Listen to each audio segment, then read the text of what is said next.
ایک نہایت شاطر اور ماہر چور نے چوری کی خاطر مہنگا لباس زیب تن کیا، ایک معزز اور محترم دکھائی دینے والے شیخ جیسا حلیہ بنایا اور صرافہ بازار میں سنار کی ایک دکان میں چلا گیا۔ سنار نے جب اپنی دکان میں وضع قطع سے نہایت ہی رئیس اور محترم دکھائی دینے والے شیخ کو دیکھا جس کا نورانی چہرہ چمک رہا تھا، تو سنار کو ایسے لگا جیسے اس کی دکان کے بھاگ جاگ اٹھے ہوں۔ اسے پہلی بار اپنی چھوٹی سی دکان کی عزت و وقار میں اضافے کا احساس ہوا۔ سنار نے آگے بڑھ کر شیخ کا استقبال کیا۔ شیخ کے بہروپ میں چور نے کہا، آپ سے آج خریداری تو ضرور ہوگی، مگر اس سے پہلے بتائیں کہ کیا آپ کے لیے ممکن ہے کہ آپ اپنی سخاوت سے ہمارے ساتھ مسجد بنانے میں حصہ ڈالیں؟ اس نیک کام میں آپ کا حصہ خواہ 1 روپیہ ہی کیوں نہ ہو۔ سنار نے چند روپے شیخ کے حوالے کیے ہی تھے کہ اسی اثنا میں ایک لڑکی جو در حقیقت چور کی ساتھی تھی دکان میں داخل ہوئی اور سیدھی شیخ کے پاس جا کر اس کے ہاتھوں کو بوسہ دیا اور التجائیہ لہجے میں اپنے اور اپنے اہل و عیال کے لیے خیر و برکت کی دعا کے لیے کہا۔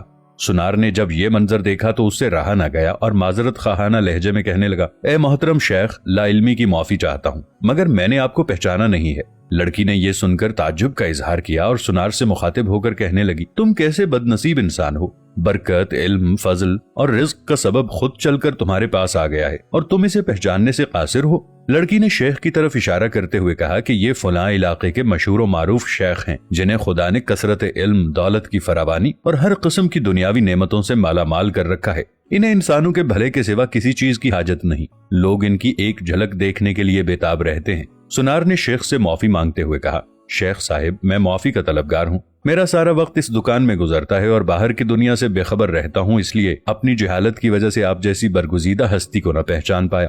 شیخ نے سنار سے کہا، کوئی بات نہیں، انسان خطا کا پتلا ہے، غلطی پر نادم ہونے والا شخص خدا کو بہت پسند ہے۔ تم ایسا کرو، ابھی میرا یہ رومال لے لو اور 7 دن اس سے اپنا چہرہ پونچھتے رہو۔ 7 دنوں کے بعد یہ رومال تمہارے لیے ایسی برکت اور ایسا رزق لے کر آئے گا جہاں سے تمہیں توقع بھی نہیں ہوگی۔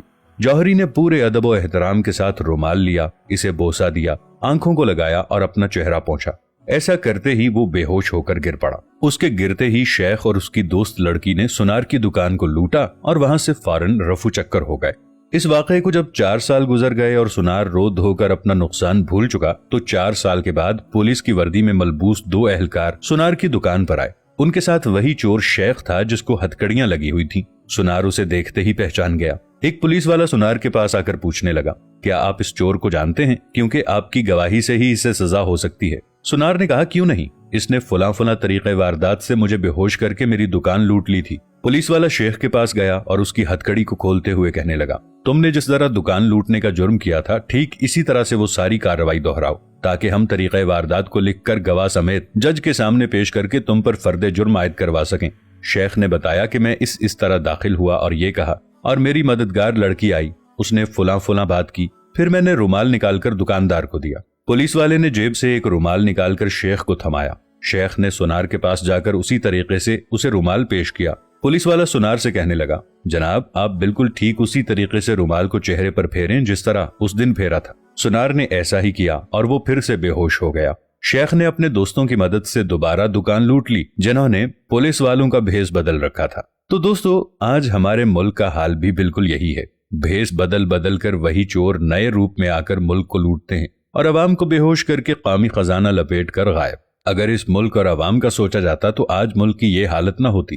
دعا ہے کہ اللہ پاک ہمارے وطن عزیز کے حال پر رحم کرے، آمین۔